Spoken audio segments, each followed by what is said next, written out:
Çarpazlaşmada Mendel allel genləri eyni xromosomlarda yerləşdirmişdi, homoloji xromosomlarda. Qeyri-allel genlər isə ayrı-ayrı xromosomlarda yerləşirdi.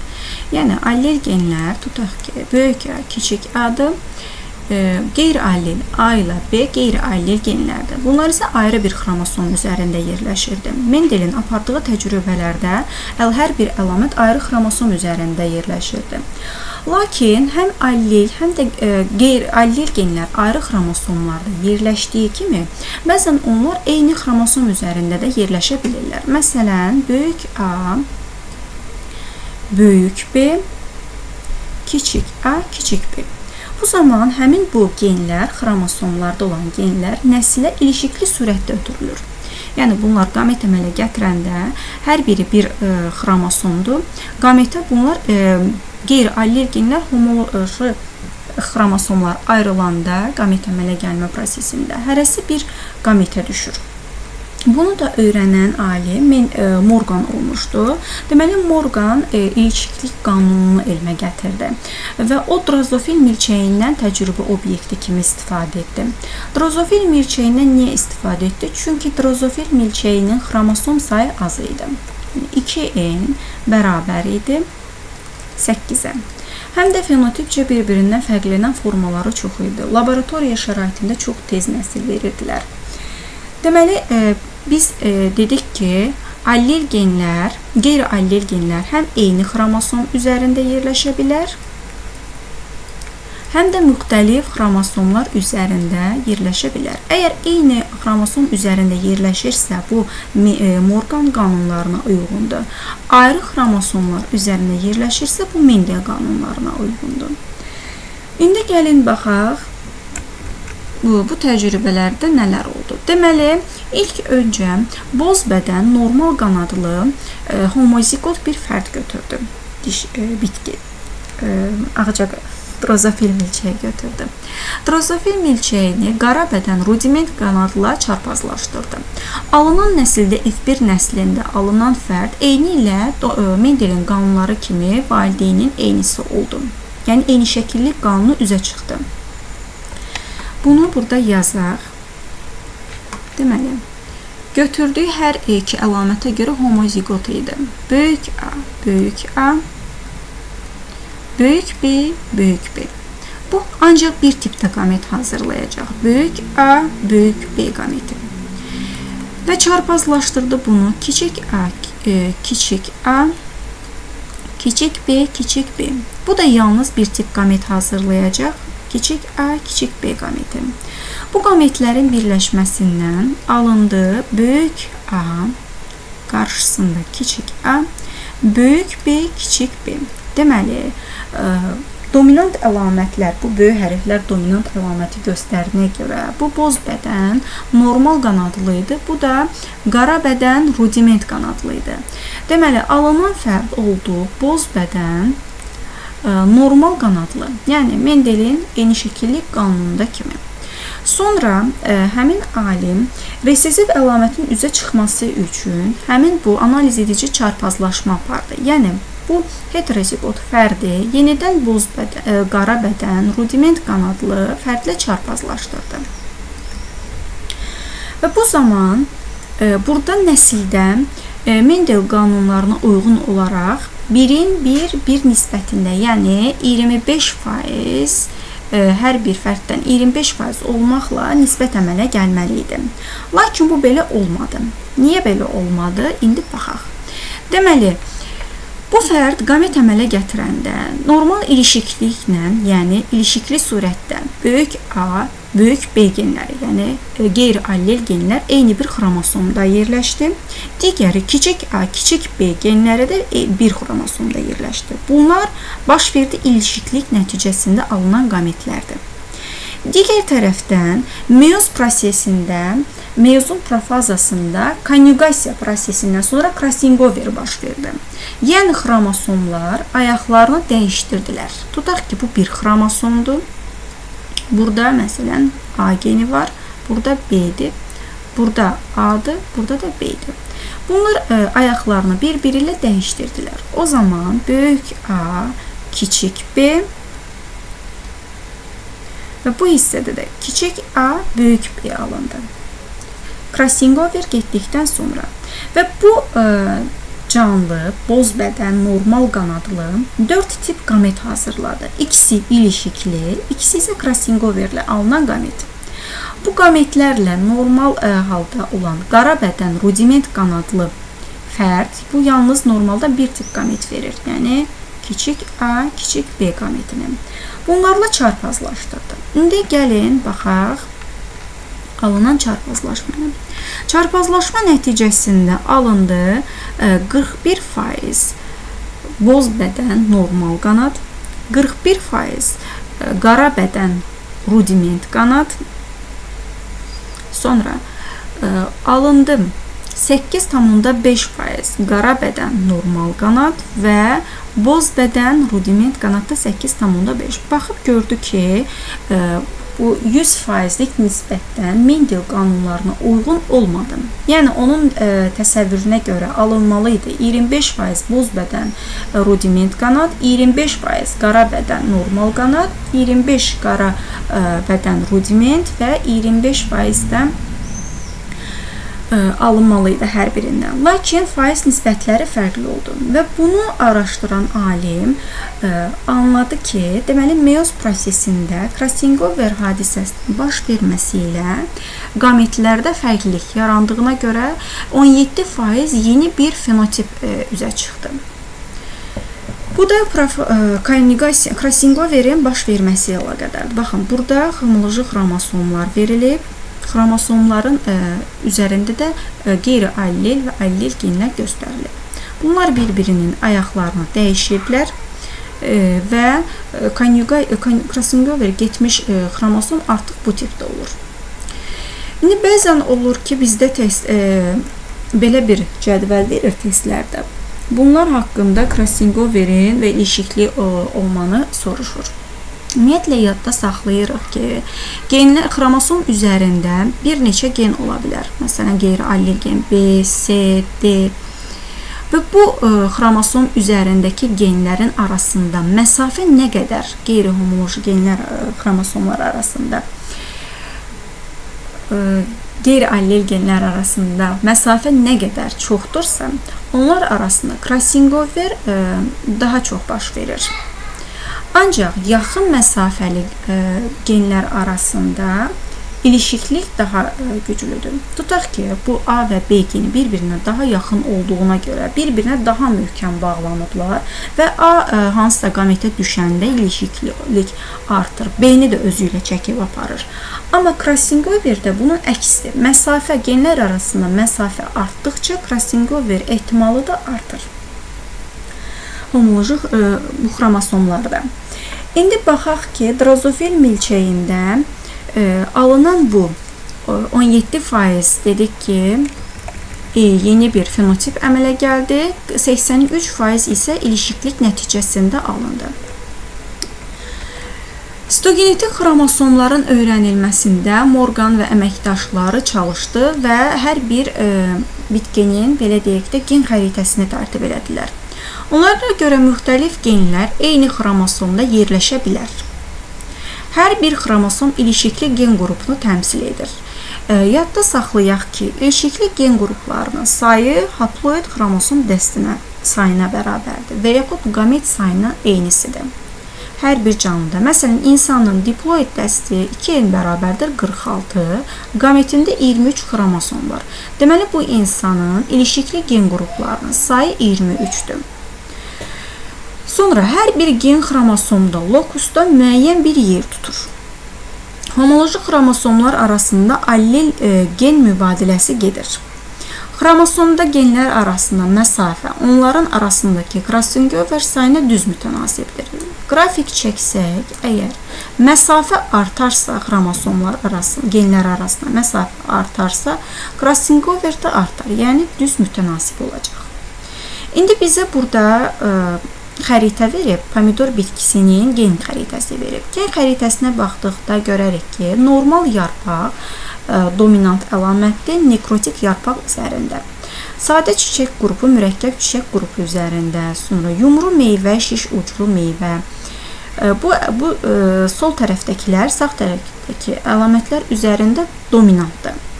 Bəzən olur ki, testdə bunların hansının dominant, hansının resessiv olduğunu soruşur. Bunu əzbərləməyə ehtiyac yoxdur. Sadəcə belə yadda saxlayaq ki, bütün normal olan formalar dominantdır. Bir dənə orada tüklü epidermis, normal epidermis üzərində dominantdır. Fərqlilik budur. Bir də sadə çiçək qrupu, mürəkkəb çiçək qrupu üzərində dominantdır. Bu ikisini yadda saxlasaz, digərini məsələn, yumru meyvə, şiş uclu meyvə üzərində dominantdır. Normal meyvə, uzunsov meyvə üzərində, hündür cücərti, yaxşı əlamətlər, pis əlamətlər üzərində dominantdır. Bir dediyim kimi, tüklü epidermisdə sadə çiçək qrupu fərqlidir burada. İndi bunların gen xəritəsinin üzərində bunlar arasında məsafəyə baxaq. Tutaq ki, normal yarpaqla sadə çiçək qrupu arasında baxırıq ki, 0,30. Yəni morganoiddir. Sonra S ilə B arasında məsafə 30 çıxılsın 2 morganoiddir. B ilə W, yəni yumru meyvə ilə tüklü epidermis arasında 32, 46. 46-dan 32 çıxırıq, 14 morganoiddir. Sonra 46, 55. Bunlar arasında 9 morganoid məsafə var. 55, 70, 15 morganoiddir. 70, 71, 1 morganoid. İndi bunlar arasında Krassingoverə gəldikcə məsafəsi çox olanın Krassingover ehtimalı çox olacaq. Hansının ki arasında məsafə azdır, onlar arasında ilişiklilik daha yaxşı olacaq. Məsələn 70, 71. Bu genlər hündür cücərti, normal yarpaq əlaməti daha çox ilişiklilik əmələ gətirəcək bir-biri ilə.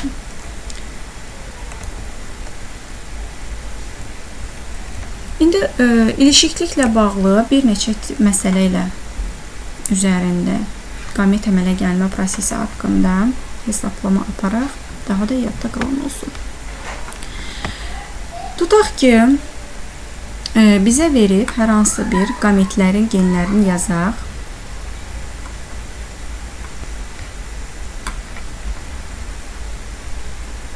Böyük A, böyük B, böyük C, böyük D yazıram. Burada da qarşısında da bunların hallillerini yazıram.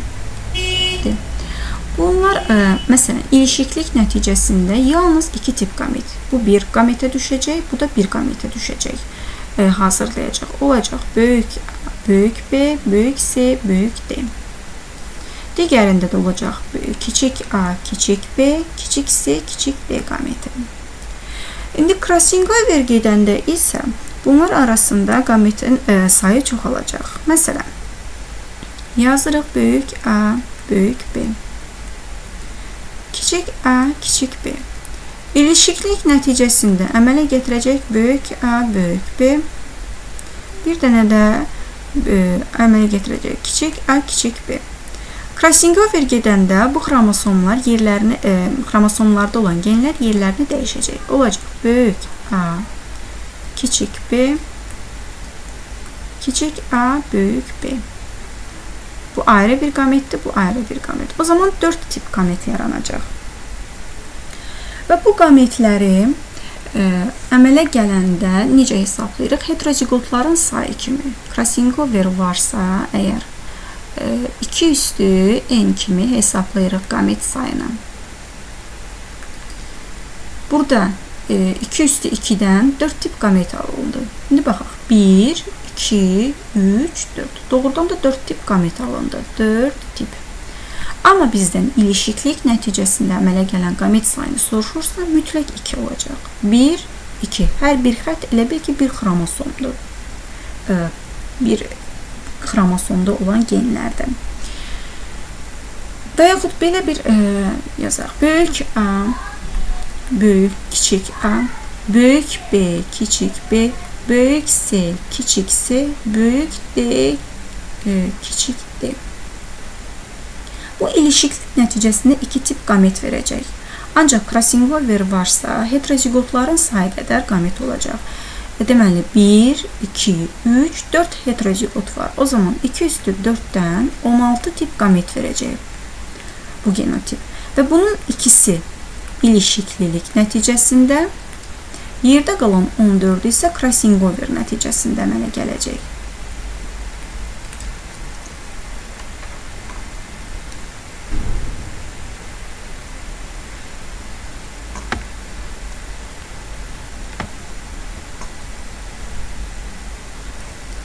İndi bir neçə məsələ tipi üzərində işləyək. Deməli, yazıram ki,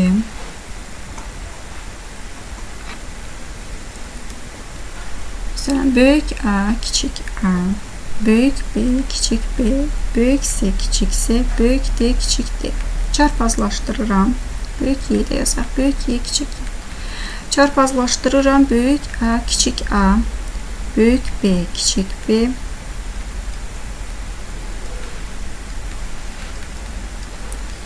çarpazlaşmasından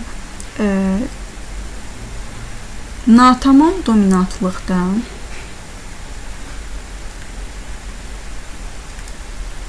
neçə fenotip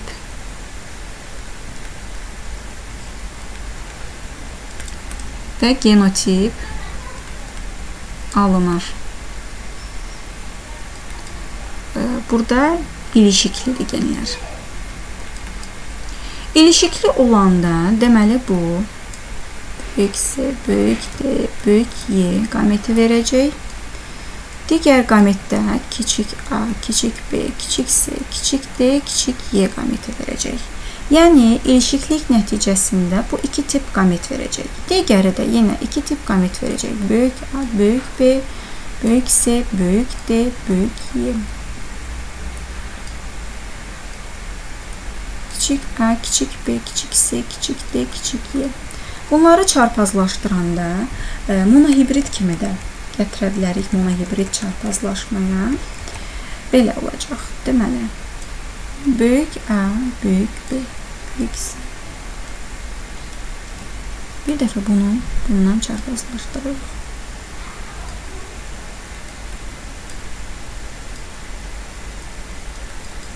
Bir dəfə bunu bununla çarpazlaşdırırıq.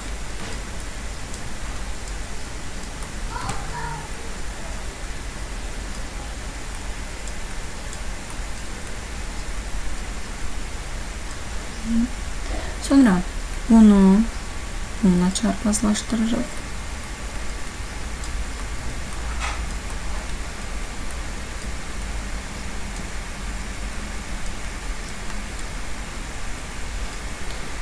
Sonuncunu buna çarpazlaşdırırıq.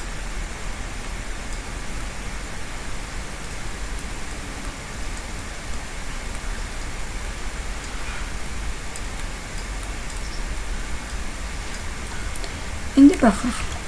Burada natamam dominantlıq var. Deməli, bu əlamət bir əlaməti bildirəcək. Tutaq ki, olacaq bu sarı noxud kimi baxaq. Sarı rəng. Bu ikisi olacaq. Sarı deməkdə natamam dominantlı çəhrayı qırmızı. Qırmızı. Bu olacaq çəhrayı. Bu da olacaq ağ. İndi burada genotip nisbəti 3 fenotip alındı. Fenotip 3'dür. Genotipə baxaq. Genotip də 3 genotipdir. Yəni bunu belə də baxa bilərik. Böyük A kimi, böyük A, kiçik A və kiçik A, kiçik A. Geni kimi baxa bilərik. Genotip də 3 ədəddir. Yəni natamam dominantlıqda yenə fenotip nisbəti genotip nisbətinə bərabərdir.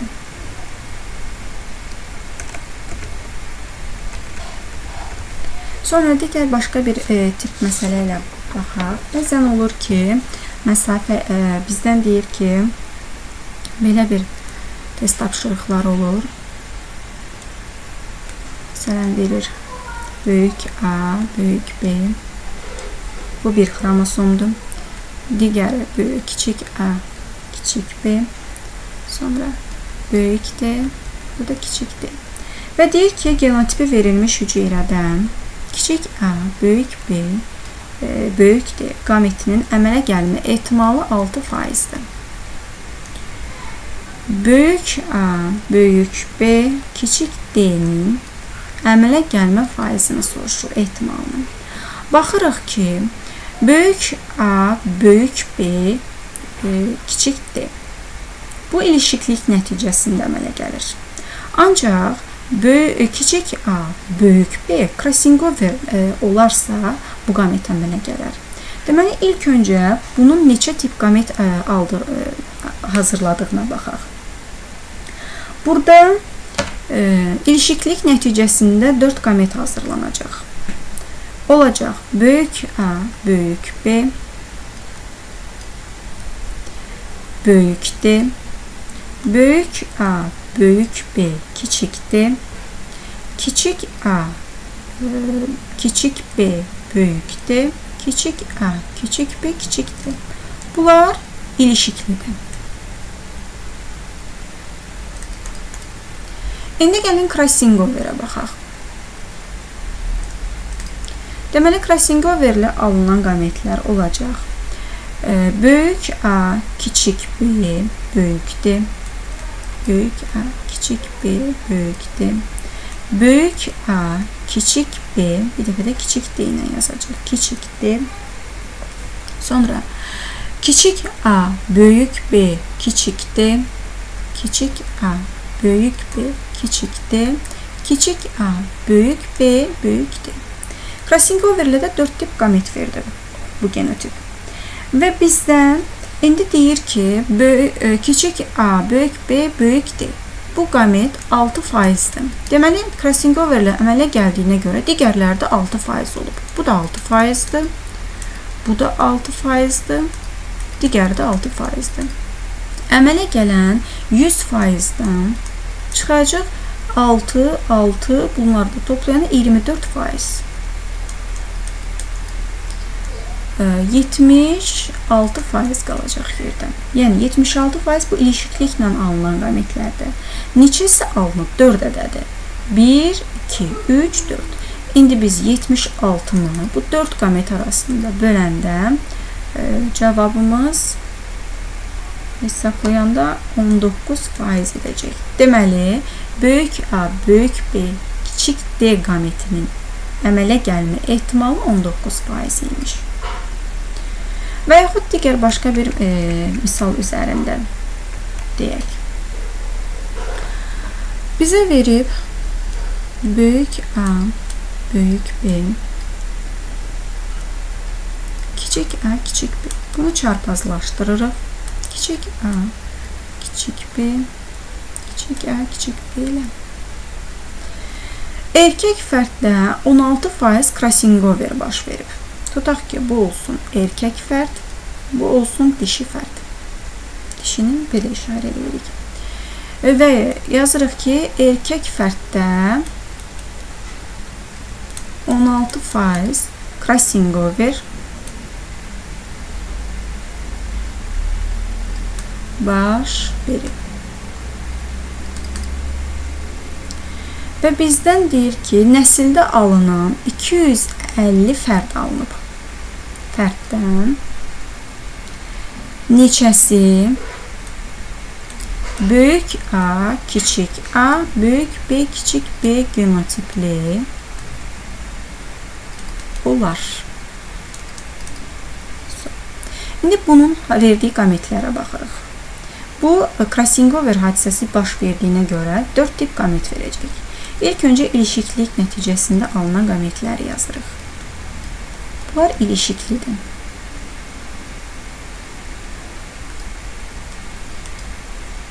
Böyük A, kiçik B, kiçik A, böyük B. Bunlar da crossoverlər. Alınan qametlərdir. Bu isə yalnız bir tip qamet verəcək, kiçik A, kiçik B qametini. İndi bunların çarpazlaşmasını yazaq. A, B, bir dəfə bunu bununla çarpazlaşdırırıq. Olacaq kiçik A, kiçik B. Sonra böyük A, buradan yazaq kiçik A, ardıcılı yazın. Kiçik A, kiçik B. Sonra bununla bunu. Böyük A, kiçik B'ni, kiçik a, kiçik b. Sonuncu bunda da bunu çarpazlaşdıranda kiçik a, böyük b, kiçik b. Genotipli fərdlər alındı. Və bizə deyir ki, 16% Krassingover baş verib. Yəni, bunun 16% Krassingoverin 8%-ından bu qamet əmələ gəlib, 8%-ından da bu. Yerdə qalan 100 çıxılsın 16-dan, qalır 84% ilişiklilik nəticəsində əmələ gələn. Və bu ilişiklilik nəticəsində əmələ gələn 84-ü 2 qamet arasında böləndə 42% bu qametə düşəcək, 42% isə digər qametə düşəcək. İndi bizdən böyük A baxırıq ki, böyük AB, yəni ilişiklik nəticəsində əmələ gələn bu fərd 42% olacaq. Digər bu ilişiklik nəticəsində də 42%-dir və 8% bundan da, 8% də bundan da. Bizdə də demişdi ki, deməli, genotipi yazaq. Böyük A, kiçik B genotiplisini istəyirdim. İndi burada 8% imiş. 250-nin fərd alınmışdırsa, onun 8%-ni hesablayaq. 250-ni 8-ə vurub 100-ə böləcək. Cavabımız buradan, sonra bunları da 5 ixtisar aparsaq 2, bu da 5, 5 vurulsun 8-dən 40, bölünsün 2-dən 20 fərd. Deməli, 20 fərd həmin bu genotipi daşıyırmış. Böyük A, kiçik B 20 fərddir. 20 fərddə kiçik A, böyük B, kiçik B genotipini daşıyırmış. 20-si budur, 20-si budur. 250-dən. Qalanları isə ilişiklik nəticəsində əmələ gələn fərdlərdir.